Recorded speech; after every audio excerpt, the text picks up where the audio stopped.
All right, understanding cellular transport and respiration.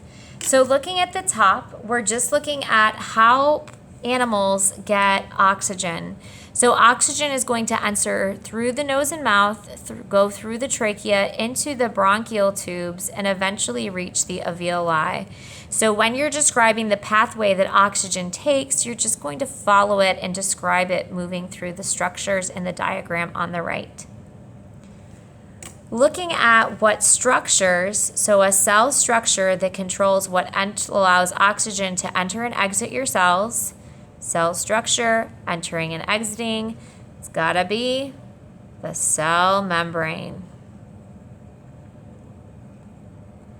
Number 3 said, what process moves oxygen into our cells? Oxygen's moving in through diffusion.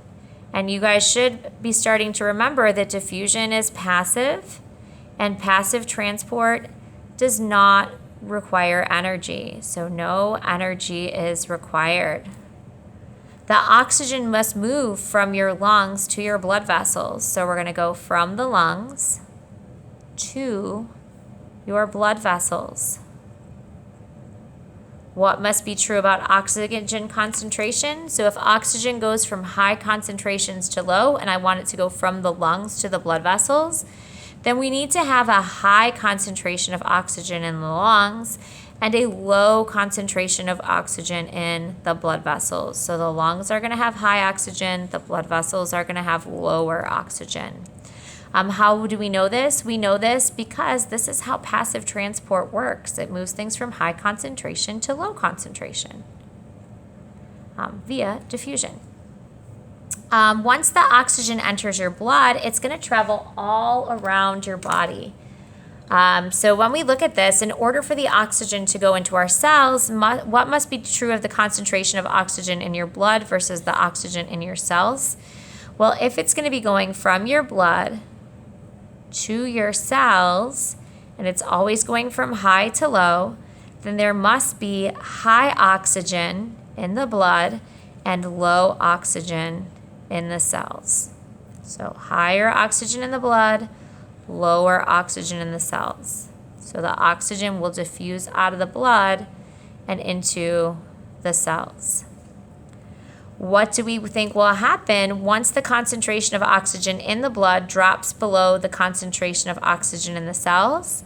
So if the blood oxygen becomes low, so we start to have low O2 in the blood, and we have a higher oxygen concentration in the cells, then oxygen moves from high concentrations to low, then the oxygen is going to diffuse out of the cells and into the blood. All right, so it would start going the other direction. In addition to oxygen, organisms also need glucose for cellular respiration. How do autotrophs get their glucose? An autotroph is a self-feeder, so this is a producer. And producers are going to get their oxygen and glucose through photosynthesis. Heterotrophs are going to have to consume something different than themselves. So heterotroph is a fancy word for a consumer. And heterotrophs are going to get their glucose by consuming things, so by eating something other than themselves. We'll say eating others, eating plants.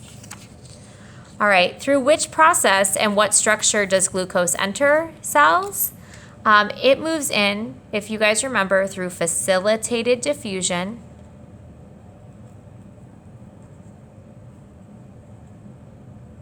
And that's moving through one of those protein channels. And those protein channels are within the cell membrane. Okay, so it moves through the cell membrane through a protein channel. Once the organism has oxygen and glucose, the process of cellular respiration can begin. Almost all living organisms require respiration to live. What does cellular respiration provide to almost all living organisms? They all need energy. And so it provides them all with energy, and that energy is ATP, and ATP is the usable form of energy.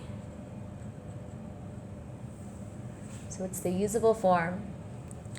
What are the reactants for cellular respiration?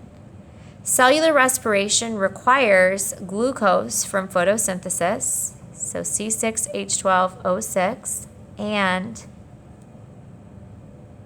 oxygen. What organelle is this going to happen? It happens in the mitochondria. Once this process is complete, what are the products? The products are carbon dioxide, water vapor, and some ATP. What is the equation? We can put these things together. So that equation is going to be a combination of our reactants and our products. So C6H12O6, so glucose plus 6 oxygen molecules in the balanced equation, go through cellular respiration, and they produce carbon dioxide, 6 carbon dioxides, and 6 water molecules. We leave the ATP out of the balanced equation. Number 14 said, describe how ATP provides the energy. That energy is released. So that energy in the cells is released when a phosphate bond is broken. So if you go back to your ATP notes, and we kind of tore off that sticky note. So when a phosphate bond is broken, the energy is released. The last question on here just said, sometimes organisms do not have enough oxygen, so we're low on oxygen. What will happen in yeast? In yeast cells, yeast are going to produce alcohol and carbon dioxide and the ATP to get their energy. And most other organisms that find themselves in this situation, they are going to produce lactic acid. So lactic acid, carbon dioxide, and again, that little bit of ATP. All right, hopefully this helped you guys to understand this worksheet. I know a lot of the in-class students were kind of wary when they started, but after they went over it, they felt like they understood it pretty good.